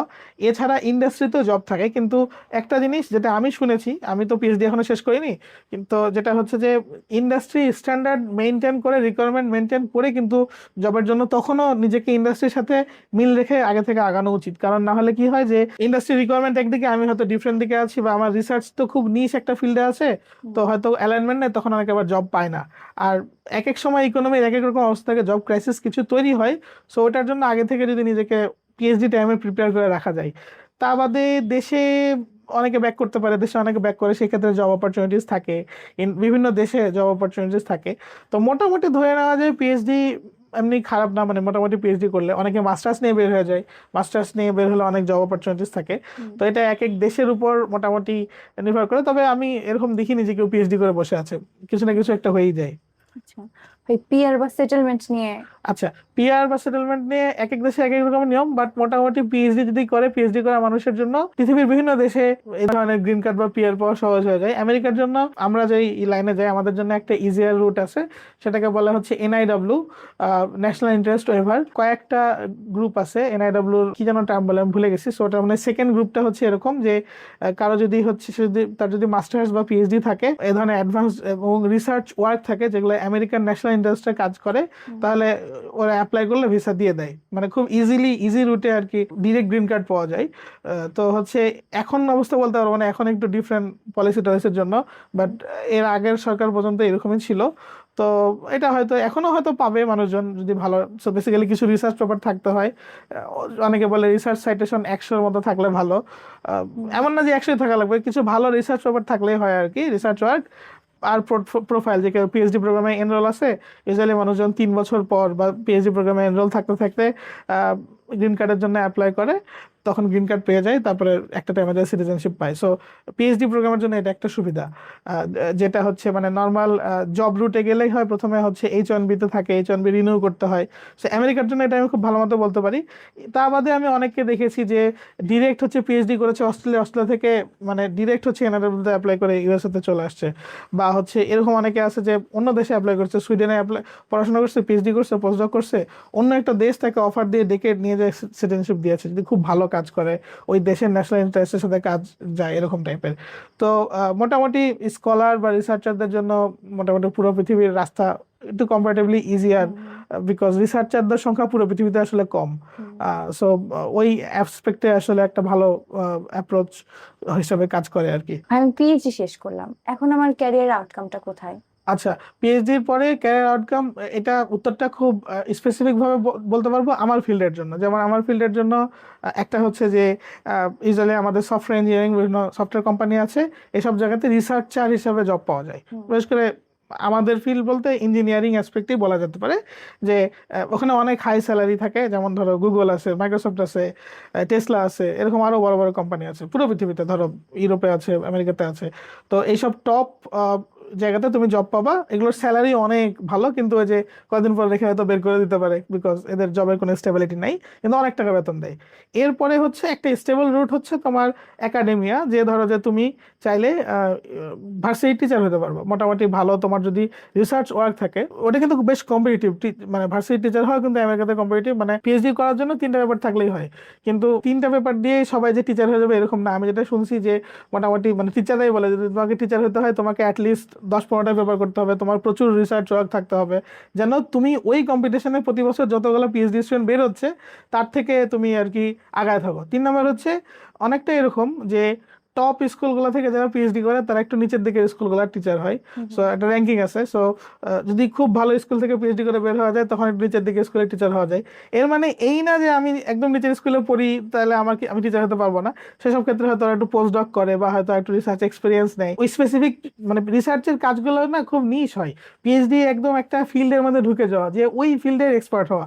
সো পিএইচডি যখন আমি করব তখন আমাকে একটু মাথায় রাখা উচিত যে আমি যেটা নিয়ে কাজ করছি সেইটা কোনোভাবে মানে কিভাবে আমি ইন্ডাস্ট্রির সাথে কানেক্ট করব। অনেক ক্ষেত্রে আমাদের ফ্লেক্সিবিলিটি থাকে না, প্রফেসরের যে ল্যাবের কাজ সেটাতেই করতে হচ্ছে। সো তা রেখে আমি কিভাবে করতে পারি, এটা হচ্ছে 1 নম্বর। 2 নম্বর হচ্ছে আমেরিকাতে অনেক সার্টিফিকেশন থাকে, যেমন সিভিল ইঞ্জিনিয়ারিং এর জন্য আলাদা সার্টিফিকেশন থাকে, ইঞ্জিনিয়ারদের জন্য পিই এক্সাম থাকে, হ্যাঁ, তারপরে সিভিল ইঞ্জিনিয়ারদের জন্য আলাদা আলাদা পরীক্ষা থাকে। সো ওই পরীক্ষাগুলো যদি দিয়ে রাখা যায়, ইঞ্জিনিয়ারিং সার্টিফিকেশন গুলো যত নিয়ে রাখা যায়, যেমন আমাদের দেশে আইবি সার্টিফিকেশন যেরকম আছে ওইরকম বিদেশি যেসব সার্টিফিকেট, তো ওগুলো প্রোফাইলে অ্যাড হলে প্রোফাইল ভালো হতে থাকে। প্রজেক্ট ম্যানেজমেন্টের ক্ষেত্রে যেমন অনেক সার্টিফিকেশন থাকে। সো ওই সার্টিফিকেশন গুলো তখন থাকলে তখন প্রোফাইলটা ভারী হয়। সো তখন ইন্ডাস্ট্রিতে জব পাওয়া ইজিয়ার হয়ে যায়। আর টিচিং এর জন্য ইউজুয়ালি হচ্ছে ওই ইউনিভার্সিটি থেকে পিএইচডি করে ভালো রিসার্চ অ্যাক্টিভিটি থাকলে টিচার হওয়া যায়। তা বাদে আমেরিকাতে কিছু রিসার্চ ল্যাব আছে, যেমন নাসা একটা রিসার্চ ল্যাব। সো এরকম আরো অনেক রিসার্চ ল্যাব আছে, ওই রিসার্চ ল্যাবগুলোতে জব পাওয়া যায়। কিছু কিছু আমেরিকার সরকারি জব আছে যেগুলো তো জব পাওয়া যায়। জব পাওয়ার জন্য একটা বড় ফ্যাক্টর হচ্ছে যে তুমি অনেক কিছুই করতে পারবা যদি তোমার গ্রিন কার্ড থাকে। সো মানে অলমোস্ট তুমি সিটিজেনশিপ পেয়ে যাবা। সো তখন ওটা অনেক জব রুট কম্পারেটিভলি ইজি হয়ে যায়। মোটামুটি এর মধ্যে একটা সুইট স্পট মানুষজন বের করে ফেলে একাডেমি। এবং এটা তো গেলে আমেরিকার বাইরে তুমি বিভিন্ন জায়গাতে অ্যাপ্লাই করতে পারবা। ধরো সৌদি আরবে অনেক ইউনিভার্সিটি আছে আমেরিকান ইনফ্লুয়েন্স। আবার ধরো যে ইউরোপের বিভিন্ন ইউনিভার্সিটি, বেসিক্যালি এডুকেশন সিস্টেম তো অলমোস্ট আমেরিকার বানানো। সো আমেরিকান এডুকেশন সিস্টেমের ইনফ্লুয়েন্সে সব জায়গাতেই মোটামুটি টিচিং এর জন্য জবের রাস্তা খোলা থাকে। আর একটা হচ্ছে দেশে ইন্ডাস্ট্রিতে জব আছে। ইন্ডাস্ট্রিতে খুব জব নাই বাংলাদেশে, একাডেমিয়াতে জব আছে টিচার হওয়া, এটা একটা। আর একটা হচ্ছে যে হয়তো খুব স্পেসিফিক কোনো কিছু কিছু ইন্ডাস্ট্রিতে হয়তো জব থাকে বাংলাদেশে। তো একটা ডিবেট থাকে যে স্কিল বেশি ইম্প্যাক্টফুল নাকি ডিগ্রি বেশি ইম্প্যাক্টফুল। আমেরিকান ডিগ্রির দাম আছে, যেটা আমার কাছে মনে হয়েছে। আমেরিকাতে আমি যা দেখছি যে ওদের আমাদের দেশের ডিগ্রির যেরকম দাম নাই, যে একের পর এক ডিগ্রি করলেও জব পাওয়া যায় না, তো ওদের দেশে প্রত্যেকটা ডিগ্রির ভ্যালু আছে এবং ওই ডিগ্রির জন্য একটা নির্দিষ্ট সেট অফ এক্সপার্টিজের জব পাওয়া যায়, এটা ট্রু। আবার এমনটা না যে স্কিল দরকার নেই, ওই বিজনেসে বা যে জবে আমি যেতে চাই তার জন্য আমার যে রিকোয়ার্ড স্কিল সেটা যেন আমার মধ্যে থাকে। অনেক ক্ষেত্রে মার্কেট কম্পিটিটিভ হয়ে গেলে পাওয়া একটু চ্যালেঞ্জিং হয়ে যায়। তো ডিগ্রি তো পাচ্ছি, সাথে ওই স্কিলগুলোর ব্যাপারে যেন একটু ফোকাস রাখা। আচ্ছা ভাই, পুরো জার্নিটা সামারাইজ করলে মানে একদম স্টার্টিং থেকে জব পর্যন্ত কেমন দাঁড়ায়? আচ্ছা, জানিটা চ্যালেঞ্জিং আমি বলবো। আমি নিজে তো জানিটা শেষ করিনি, ওই জন্য আমি হয়তো বলতে পারবো না এখন অত ভালো মতো। তবে এই সব কিছুর উপরে কিন্তু একটা বড় জিনিস হচ্ছে লাক। কারণ অনেক কিছু কিন্তু ঘটতে পারে। যেমন এই যে আমি শুরু করছিলাম দেশে এসে অসুস্থ হয়ে, এখন দেশে আছি, আবার হয়তো কবে যাবো আল্লাহ নিয়ে গেলে।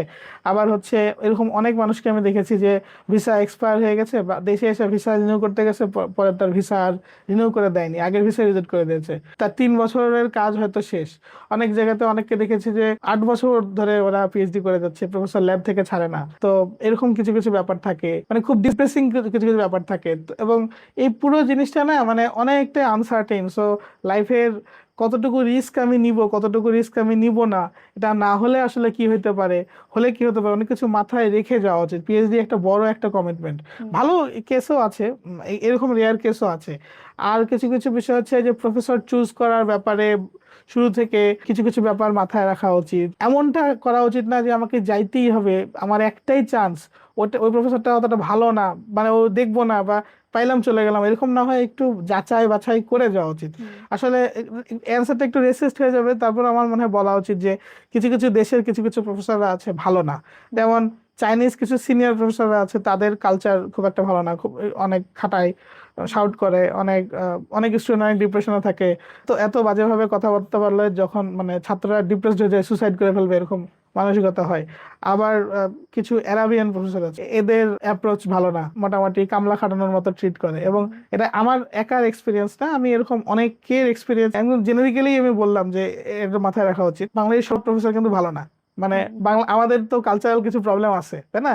যেমন আমরা ওভারওয়ার্ক করাই, বেশি খাটাই, হ্যাঁ, আবার কথা দিয়ে কথা রাখি না। তো এরকম কিন্তু মানুষ বিদেশেও আছে। তো একটু শোনা যে ওই প্রফেসরটা কেমন, ওই ল্যাবের কালচার কিরকম। আর একটা হচ্ছে কি কালচার ম্যাটার করে। কিছু কিছু প্রফেসর এক এক এক মানুষের এক এক রকম স্টাইল, যেমন কেউ হয়তো রাত জেগে কাজ করতে পছন্দ করে, আমরা যেরকম, ঠিক সেরকম এক এক প্রফেসরের কালচার এক এক রকম। কেউ হয়তো অনেক পেপার করে, সেটা তার কালচার। কেউ হয়তো ধীরে ধীরে পেপার করে বা ভালো কাজ করে। তো মানে ওই কালচারের সাথে তুমি ফিট ইন হও কিনা এটা তোমাকে দেখতে হবে। তো অনেকটা যে বিয়ে শাদী করার মতো আর কি, যে আমরা দুই ফ্যামিলির কালচার দেখে বিয়ে শাদী যেরকম করে, সো ওটা আর কি মাথায় রেখে নেওয়া উচিত। না হলে নেক্সট 4 বছর তোমার লাইফে তুমি একটা জায়গাতে কমিট করতেছো, সো ওই জিনিসটা খুব ইম্পর্টেন্ট একটা ফ্যাক্টর। কিছু কিছু প্রফেসর আছে ইন্টার্নশিপ করতে দিতে চায় না, বলে তুমি রিসার্চের কাজ করবা, তোমাকে আমি নিয়ে আনা রাখছি, তোমাকে আমি অ্যাডিশনাল ইন্টার্নশিপ করতে দিব না, বা এরকম পলিসি টলিসি দিয়ে রাখবো। অনেকে আবার চিন্তা করে যে আমি যেহেতু ইন্ডাস্ট্রিতে জবে যাবো, আমি একটু ইন্টার্নশিপ করি সামারে, তো তখন কিন্তু ঝামেলা। আর আমাদের ফান্ডিং কি হয় যে প্রফেসর ফান্ডিং থেকেই তো আসছে, তো প্রফেসর যদি একটু বেঁকে বসে তাহলে কিন্তু ঝামেলা। ওই জিনিসগুলো একটু ক্লিয়ার করে রাখা ভালো। বা যেসব প্রফেসর নিজে ইন্টার্নশিপ করছে স্টুডেন্ট অবস্থায়, তার কাছে ইন্টার্নশিপ খুবই ভালো, তার মাইন্ডসেটে যে অবশ্যই তোমার ইন্টার্নশিপ করা উচিত, এবং তুমি ইন্টার্নশিপ করলে আমার ফান্ডিং এর উপর চাপ কম পড়বে, ওই 3 মাস তুমি ইনকাম করবা, পাশাপাশি তুমি এক্সপিরিয়েন্সটা তোমার জন্য, প্রোফাইলের জন্য ভালো হবে। ইয়াং প্রফেসররা, চাইনিজ ইয়াং প্রফেসররা কিন্তু ভালো, মোটামুটি আমি কথা বলছি, ওদের আবার অ্যাপ্রোচ ভালো। কিন্তু অনেক সিনিয়র চাইনিজ প্রফেসরদের কিছু ইনফেমাস কিছু ঘটনা আছে, এটা খুবই এই কমিউনিটিতে সবাই জানে এরকম টাইপের। অ্যারাবদের ক্ষেত্রে সব অ্যারাব আবার খারাপ এরকম না, তবে মানে কিছু কিছু অ্যারাব আছে, মানে একটু স্কেপটিক্যাল, একটু সাবধান থাকা উচিত। আর ওই তো মানে মোটামুটি আমেরিকান প্রফেসররা মোটামুটি ভালো। আমি খুব কম রেয়ার কেস শুনছি যে আমেরিকান প্রফেসর মানে এরকম স্টুডেন্টদের, বিকজ ওদের তো এটা ভ্যালু আছে, ওদের ভ্যালুতে ওরা এই ধরনের আজে বাজে কাজ কম করে, ওদের ওদের যে ভ্যালু সেটা ওরা মেনটেন করে। তো আর একটা হচ্ছে নিজেরকেও ঠিক মতো রাখা, যে নিজেও আমি যেন ফাঁকি না দেই, নিজের ঠিক মতো কাজ করি, নিজের ডিগনিটি যেন নিজে বজায় রাখি, সো ওইভাবে আর কি মেনটেন করা। এই আর কি সবকিছু মিলে আর কি যদি ভাগ্যে থাকে, আল্লাহ যদি দেয়, তাহলে ইনশাল্লাহ ডিগ্রিটা পাওয়া সম্ভব হয়। একটা ফ্লেক্সিবিলিটি রেখে, মানে কোনো কিছু অত জোর করে না নিয়ে, লাইফে যে কোনো কিছু ঘটতে পারে, লাইফ খুব আনসার্টেন, মাথায় রেখে আর কি আগানো উচিত আর কি। কোনো কিছু নিয়ে হুট করে খুব বেশি ডিপ্রেশনে চলে যাওয়া আসলে উচিত না। আচ্ছা ভাই, এবার আমি আপনার কাছ থেকে একটা পার্সোনাল কোশ্চেন জানতে চাইবো, মানে এই সব মিলিয়ে এই পর্যন্ত আপনার এক্সপিরিয়েন্সটা কেমন? আচ্ছা, হ্যাঁ, খুব সুন্দর কোশ্চেন। আমার, আমি তো আসলে ব্যাচেলার করছি 2019 সালে। তারপরে হচ্ছে আমি আমার নিজের স্টার্ট আপ দিই আমার বন্ধু বান্ধবদের সাথে। তো স্টার্ট আপে আমরা টিঙ্কার্স টেকনোলজিস লিমিটেড বানাই। সেখানে হচ্ছে আমরা ইউএস এর বাচ্চাদেরকে অনলাইনে বাংলা শিখাইতাম, এরকম একটা সার্ভিস ছিল। এডটেক কোম্পানির সাথে আমরা আরো কিছু এডটেক অ্যাক্টিভিটি বিভিন্নদের সাথে করতাম। এর মাঝে আসলে আমার মাস্টার্স করার কোনো শখই ছিল না সেভাবে। যে আমাকে করোনার মধ্যে আসলে মানে আব্বা বলছিল যে হচ্ছে মাস্টার্সটা করিস, তো তখন আমি ভাবলাম আচ্ছা করি। তো তো তখন আসলে একটু এক্সিস্টেন্সিয়াল ক্রাইসিসে পড়ে গেছিলাম, যে সবাই মরে যাচ্ছে, কি না কি হবে। তো আব্বা বললো যে আচ্ছা এই রিকোয়েস্টটা রাখ। তো তখন আচ্ছা ঠিক আছে, ওই করেই আসলে বন্ধু বান্ধব ছিল, মানে চলে গেল হুট করে করোনার মধ্যে। তো করোনার মধ্যে তখন আমি রাবিতে মাস্টার্সে ভর্তি হলাম, 2-4টা বন্ধু ছিল। তো ওর সাথে আড্ডা দিব, ক্যাম্পাসে আসবো, এই কোনো পড়াশোনার কোনো টার্গেটই ছিল না। তো এই আড্ডা দিতে দিতে আস্তে আস্তে আসলে হুট করে দেখলাম যে মাস্টার্সের রেজাল্ট তো ভালোই আসতেছে। কারণ কি হয়, আমরা ব্যাচেলারে তো বুঝতে পারি না, মাস্টার্সে পড়াশোনা অনেকখানি বুঝতে পারি যে এইভাবে পড়াশোনা করলে হবে। হয়তো ওই করতে করতে ধীরে ধীরে রিসার্চের প্রতি একটু আগ্রহ জন্মালো। এর পাশাপাশি কিছু রিসার্চের কাজও করলাম করতে করতে, কিন্তু খুব যে ভালো পেপার করছি বা এরকম, আমি যখন মাস্টার্স শেষ করি তখন আমার পেপার হয়েছিল না। আমি শুধু আমার নিজের রিসার্চটা নিজে করছিলাম মাস্টার্সের জন্য, আর স্যারদের সাথে 2-1টা কাজ করছিলাম। তো ওই করতে করতে মোটামুটি আমি 21-22-এর মানে 21 মাস সেশন, কিন্তু আমাদের করোনার জন্য হচ্ছে মাস্টার্সটা থেকে মাস্টার্স শেষ হলো আসলে 23-এ। তো 23-এ শেষ হতে হতে আমি 24-এর ফলের জন্য অ্যাপ্লাই করা শুরু করলাম। তো তখন আর কি মোটামুটি আমারও অনেক দিন কোম্পানি চালানো হলো, আমার মনে হলো যে আমার আসলে একটু গ্রোথ দরকার। আমার মনে হতে শুরু করলো যে আসলে লার্নিং এর সুযোগটা যত বড় হচ্ছে তত কমে আসতেছে, তো আরো পড়াশোনা করা দরকার এবং একটা লার্নিং এর একটা সুযোগ দরকার। তো ওই জন্য ভাবলাম ঠিক আছে, তাহলে একটু বিদেশ থেকে পড়াশোনা করা অ্যাপ্রোচ ট্রাই করি। আমার কিছু বন্ধু বান্ধব ছিল, ওরাও অ্যাপ্লাই করা শুরু করলো। তো ওরা আমাকে বললো যে ট্রাই করো, আমাদের সাথে একসাথে ট্রাই করি, করলে তো ভালোই হয়। তো তখন ঠিক আছে, লেটস ট্রাই, সমস্যা নাই। তো আমার আসলে ওইরকম ছিলই না যে মানে আমাকে এটা পাইতেই হবে। আমি যখন শুরু করছিলাম 23 সালে, তখন মানে 24 টার্গেট করে আমি ধরে রাখলাম 3 বছর সময় আছে হাতে, সমস্যা নেই, যে প্রথমবার এক্সপেরিমেন্টালি অ্যাপ্লাই করি। তো এক্সপেরিমেন্টালি অ্যাপ্লাই করতে করতেই যেটা হয়েছে, আমার ওই বছরই 3টাতে চান্স হয়ে যায়। আমি 3টাতে ইন্টারভিউ দিয়েছিলাম, 3টাতে আমার চান্স হয়ে যায়। তখন আমি কিন্তু এত কিছু জানতাম না, যে আমি ইউএস এর ম্যাপ সম্পর্কে জানতাম না, যে ইউএস এর কোন স্টেট কেমন, কোন স্টেটের কালচার কিরকম। আমার কাছে মনে হতো যে আমেরিকা মানেই তো মানে পশ, আমেরিকা মানেই তো হচ্ছে মানে নিউ ইয়র্ক, আমরা সিনেমাতে যেরকম। কিন্তু আসলে তা না, আমেরিকা একটা খুব বড় একটা দেশ, মানে আমেরিকার এক মাথা থেকে আরেক মাথা প্লেনে যেতে 22 ঘন্টা মতো লাগে, এত বড়। তো হচ্ছে আহ, সেই জায়গাতে আসলে এক এক দেশের এক এক, মানে আমেরিকার ভিতর প্রত্যেকটা স্টেট এক একটা দেশ। তো তুমি যেই দেশে যাচ্ছ, কোন দেশে যাবা, কোন ইউনিভার্সিটিতে যাবা, এগুলো নিয়ে প্রপারলি পড়াশোনা করে অ্যাপ্লাই করা উচিত। তো যাই হোক, ওভাবে করেই আমার হচ্ছে ওইবার আমি 3টাতে চান্স পাই। তো আমি আরো ভালো ইউনিভার্সিটিতে চান্স পাইছিলাম, বাট আমার এই প্রফেসর যার কাছে আমি গেছি সে উনি মুসলিম ছিল বলে আমি চুজ করছিলাম যে উনি মুসলিম প্রফেসর। তো যাই হোক, হুট করে আসলে চান্স পেয়ে গেলাম, মানে আমার রিসার্চ এক্সপিরিয়েন্স ছাড়াই মোটামুটি আমি অ্যাপ্লাই করলাম, মোটামুটি ইন্টারভিউ দিলাম, কিছু কাজ বুঝাইলাম যে এই করছি, 3টাতে আমার চান্স হয়ে যায়। ভালো স্কুলগুলোতে যেতে হতো, আরো গেলে আরো হয়তো ভালো হতো। এরপরে ইউএস যাওয়ার পর 6 মাস আমার ইউএস এ থাকা, তারপরে আমি হুট করে অসুস্থ হয়ে যাই, প্যারালাইজড হয়ে যাই। দেশে আসা, দেশে আমি তারপরে 1 বছর ধরে আছি। তো আমার কাছে মনে হয় যে ব্যাপারটা আসলে এমনও না যে মানে আমেরিকাতেই পিএইচডি করতে হবে, বাংলাদেশেও কিন্তু অনেক ভালো অপরচুনিটি আছে। আমেরিকায় যাওয়ার পর আমার কয়েকটা মানুষের আমার লাইফ মানে খুব ভালো মতো চেঞ্জ করে দিয়েছে। যেমন একজন ইন্ডিয়ান প্রফেসর ছিল, ওর নাম হচ্ছে প্রবীর পাত্রা। তো ওনার ক্লাস খুবই মজা লাগতো আমার। তো ক্লাস শেষে আমরা আড্ডাও দিতাম, তো কফি খেতে খেতে উনি রোজ কফি খাওয়াতে নিয়ে যেত, ইন্ডিয়ান মানুষ তো, তো আড্ডা মিস করতো। তো উনি হচ্ছে মানে বায়োমেডিকেলের ডিন ছিল। ওনার পার্সপেক্টিভ থেকে ওনার কি কি চ্যালেঞ্জেস, কোন কোন প্রফেসর কি কি ঝামেলা করতেছে, উনি একটা প্রফেসর ঝামেলা করতেছে, স্টুডেন্টরা কমপ্লেন দিচ্ছে, যদি কমপ্লেন দেয় ওকে যদি বাদ দিয়ে নতুন টিচার হায়ার করতে হয়, ওনার কি কি প্যারা যায়, আবার নতুন টিচার খুঁজে বের করতে হবে। সো ওই পার্সপেক্টিভে যখন আমি ওনার সাথে গল্প করতাম তখন আমার খুব মজা লাগতো যে ওই সাইড থেকে আমি চিন্তা করতে পারতাম। তো এই জন্য মেবি আমি এখন মানে অনেক বেশি, আমার কাছে অনেক ইনফরমেশন মনে হয় যে মানে ওনারা কিভাবে থাকে, বা ওনাদের কি কি চ্যালেঞ্জেস, ওনাদের ওয়ার্ল্ডটা কিরকম। তো ওই সব জায়গা থেকে আসলে যে আমার আইডিয়াগুলো, যে প্রথমবার তো আসলে আমারও আইডিয়া ছিল না যে এনএসএফ এর ওয়েবসাইটে গেলেই প্রফেসরদের ফান্ড লিস্ট চেক করা যায়।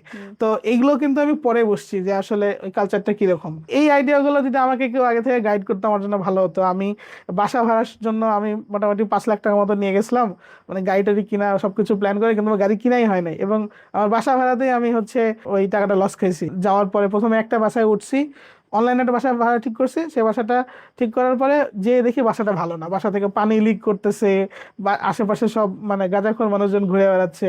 তো আমি পরের দিনই বাসাটা ছেড়ে দিয়েছি, ওই দিন রাতেও আমি ওই বাসায় থাকি নাই, এত ভয়ানক একটা বাসা। পরে শুনছি ওই কমিউনিটিতে হচ্ছে একটা লোক আছে, ওরা সবাই হচ্ছে ড্রাগ অ্যাডিক্ট।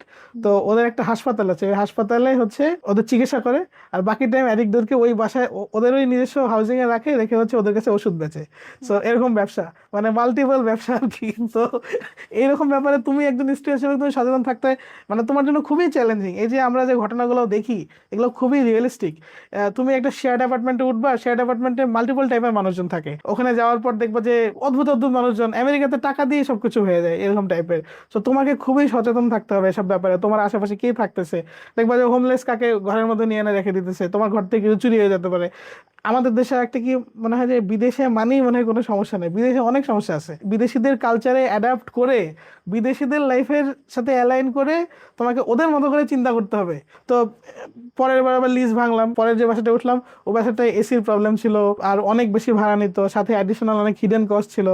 আর ওই বাসাটাতে মানে শীতকালে ঠান্ডা পড়ে, বাট আমার হিটার কাজ করতো না, তো হিটার চেঞ্জ করে দিত না। তো পরে আবার আমি ওই বাসাটা থেকে লিজটা ভেঙে বের হয়ে চলে আসছিলাম। তো এই যে চ্যালেঞ্জেস, এরকম আরো অনেক চ্যালেঞ্জেস হয়েছে। গাড়ি একটা বড় ইম্পর্টেন্ট ফ্যাক্টর। আমাদের দেশে কি হয় যে কোনো না কোনো জায়গাতে অ্যাটলিস্ট তুমি রাস্তা দিয়ে হেঁটে যাইতে পারো।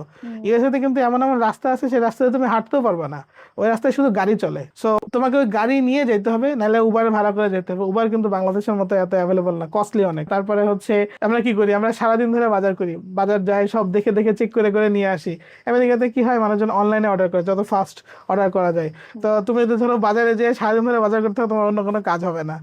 তারপরে যেমন ধরো আজকে বৃষ্টি হবে কিনা আমরা চিন্তাও করি না, বা এমনি বের হলাম, ঠিক আছে বৃষ্টি হলে রাস্তায় ভেজে নেবো একটু, বা কোথাও দাঁড়ায় যাবো, চায়ের দোকানে বসে একটু আড্ডা দিয়ে নেবো। আমেরিকার কালচার কিন্তু এরকম না, তোমাকে আগে থেকে পুরো ম্যাথ, তোমাকে নিজেকে আগে থেকে রেডি হতে হবে যে ওয়েদার দেখবো, ওয়েদার বৃষ্টি হবে কিনা, হলে ছাতা হাতে নিয়ে বেরোবো। অনেক কিছু আসলে শিখতে হয়েছে। তার বাদে আমি তো রান্না বান্না জানতাম না, সো যাওয়ার পরে দেখা গেছে নিজে থেকে রান্না বান্না করা। এখন মোটামুটি আলহামদুলিল্লাহ আমি মানে সেলফ সাফিসিয়েন্ট, অনেক কিছু শিখছি। যে মানে আসলে সিচুয়েশন শিখতে বাধ্য করছে, কিভাবে আসলে ঘর পরিষ্কার করতে হয়, কিভাবে কাপড় চোপড় ধুতে হয়। আসলে না গেলে আসলে মানে বাংলাদেশের সুডো এনভায়রনমেন্ট আসলে শিখাও যায় না, ওইরকম মানে জায়গায় পড়লে মানুষ আসলে শিখে। তো এগুলো আসলে চ্যালেঞ্জেস ছিল ওভার দ্য টাইম। আর একটা বড় চ্যালেঞ্জ হচ্ছে, যেমন আমার জন্য বাংলাদেশি খাবার দাবার একটা ইম্পর্টেন্ট ফ্যাক্টর। তো আমি এরকম 6 মাস কাঁচামরিচ ছাড়া থাকছি। সো আলু ভর্তা খাইতাম বাট কাঁচামরিচ নাই আশেপাশে। তো তখন মানে বিরক্ত উঠে যেত আর কি এরকম। তো এরকম একটা মানে আইদার আমাকে 3 ঘন্টা দূরে ড্রাইভ করে এক জায়গা থেকে নিয়ে আসতে হবে, অথবা কাউকে বলে আনাইতে হবে। কারণ কেউ যদি না যায়, কিছু বাংলাদেশি কমিউনিটি অনেক ভালো, খুবই আন্তরিক। কিছু কমিউনিটি একটু আছে, তুমি চাইলে তোমাকে মানে বারবার রিকোয়েস্ট করে হয়তো কিছু একটা করে নিতে হবে। আমার এখন একটা বড় ক্রাইটেরিয়া হচ্ছে, আমি যে জায়গায় থাকবো সেখানে যেন হচ্ছে একটা বাংলাদেশি খাবারের দোকান থাকে, অ্যাটলিস্ট আইদার রেস্টুরেন্ট কিন্তু অনেক কস্টলি, অথবা যেন আমি সবজি টবজি বাংলাদেশি পাইতে পারি। হালাল খাবার, সব জায়গায় হালাল মাংস পাওয়া যায় না, মাংসের টেস্ট ডিফারেন্স, মানে রান্না করার পরে টেস্ট পাওয়া যায় না, মাছের টেস্ট পাওয়া যায় না। বাংলাদেশ আমরা যারা ফুডি তাদের কি হয় যে মন খারাপ কিছু হলে খাবার খাই, মন ভালো হয়ে যায়।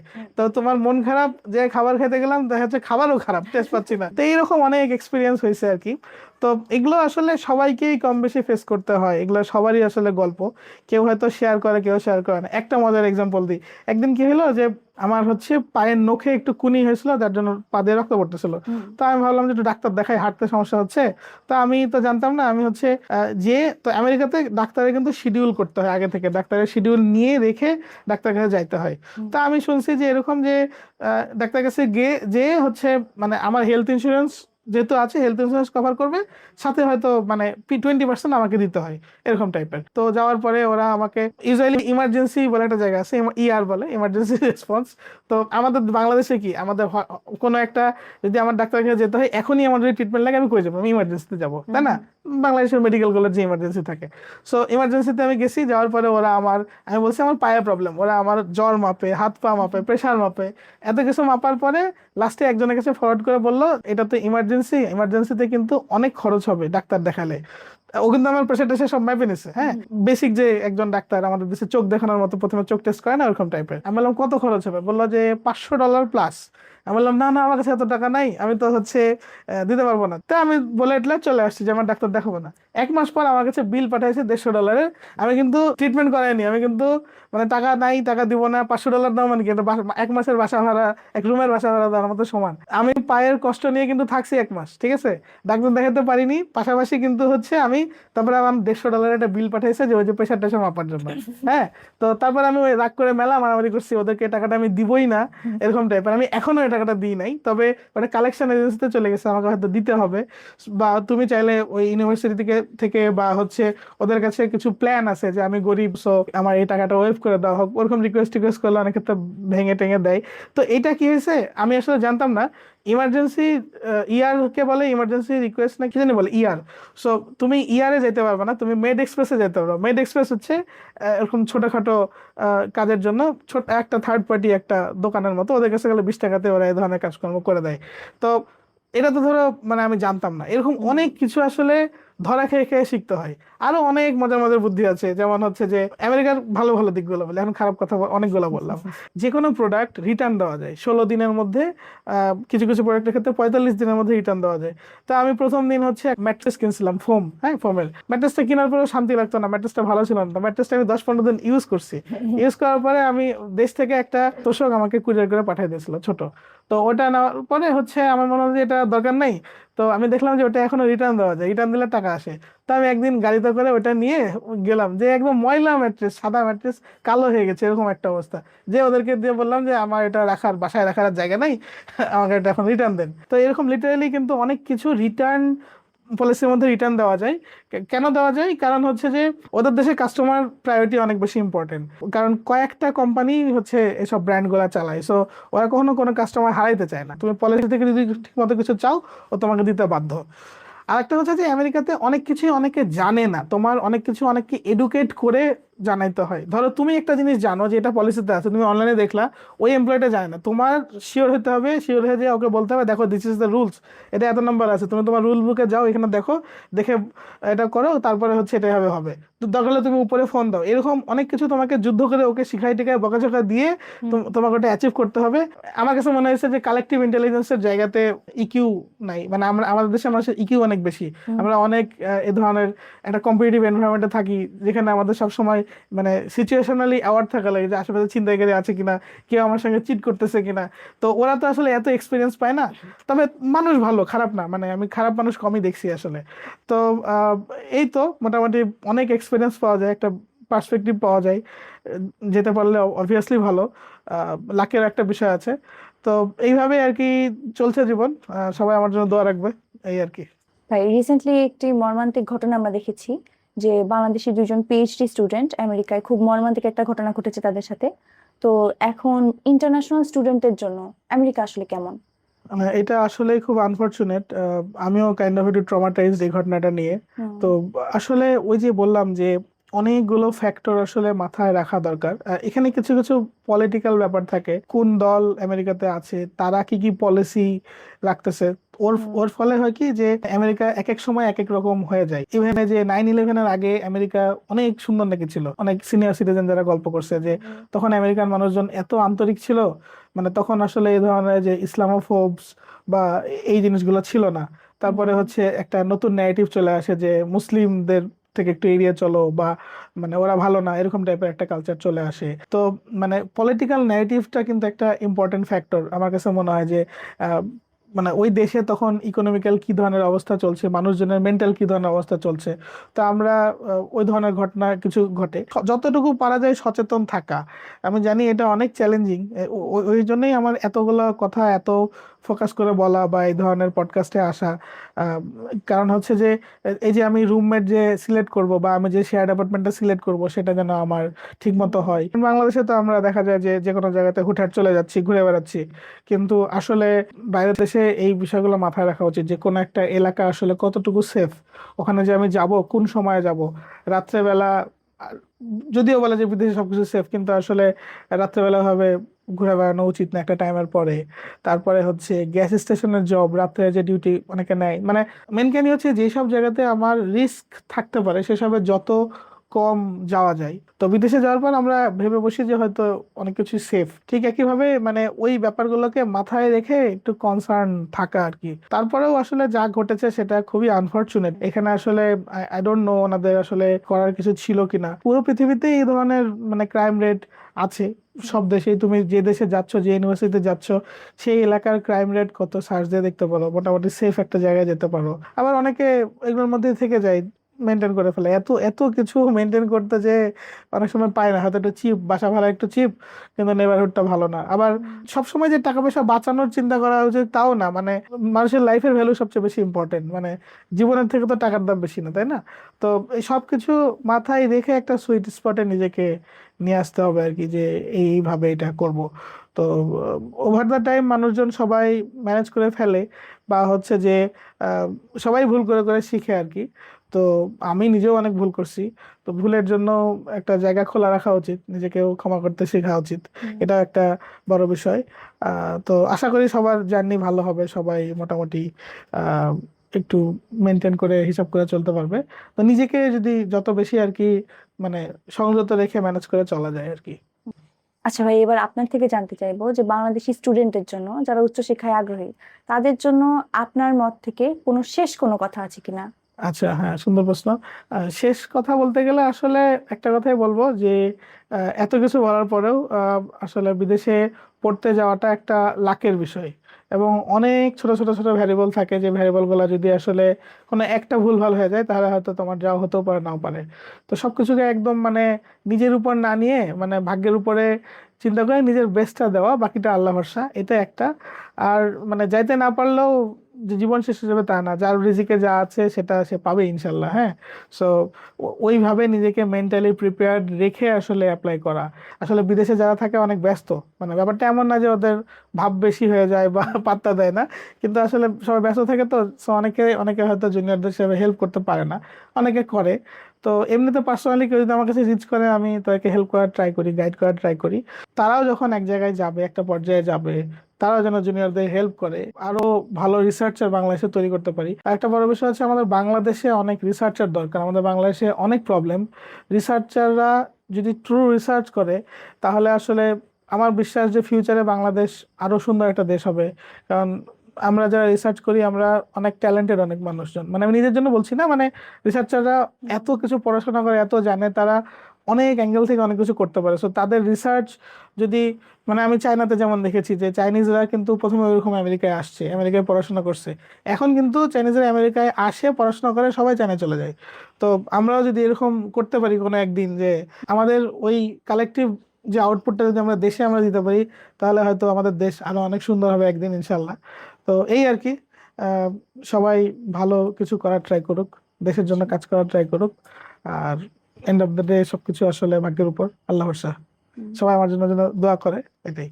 অসংখ্য ধন্যবাদ মোহাম্মদ রুহুল আমিন ভাইকে আরইউএসসি সাইকাস্টের এই সিরিজের মাধ্যমে হায়ার স্টাডিজের জার্নিটা খুব সুন্দরভাবে গুছিয়ে দেওয়ার জন্য। আমাদের আজকের এপিসোডটির সহযোগিতায় আছে এএম গ্লোবাল পাথওয়েজ। আপনারা যারা হায়ার স্টাডিজের পুরো জার্নিটা সঠিকভাবে প্ল্যান করতে চান, ইউনিভার্সিটি সিলেকশন থেকে ভিসা অ্যাপ্লিকেশন পর্যন্ত, তাদের জন্য এএম গ্লোবাল পাথওয়েজ হতে পারে একটি নির্ভরযোগ্য সহযোগী। আমরা চেষ্টা করেছি এই সিরিজের মাধ্যমে উচ্চশিক্ষার পুরো জার্নিটা সুন্দরভাবে গুছিয়ে বলার জন্য, যাতে একজন স্টুডেন্ট উচ্চশিক্ষার একটা ক্লিয়ার এবং প্র্যাকটিক্যাল রোড ম্যাপ পায়। এই সিরিজটা যদি আপনাদের ভালো লেগে থাকে তাহলে শেয়ার করুন, যাতে বাকি স্টুডেন্টরাও উপকৃত হতে পারে। কোনো প্রশ্ন থাকলে কমেন্ট বক্সে জানাতে পারেন। ধন্যবাদ আরইউএসসি সাইকাস্টের সাথে থাকার জন্য। পরবর্তী এপিসোডে আপনাদের সাথে আবারও দেখা হবে। ধন্যবাদ।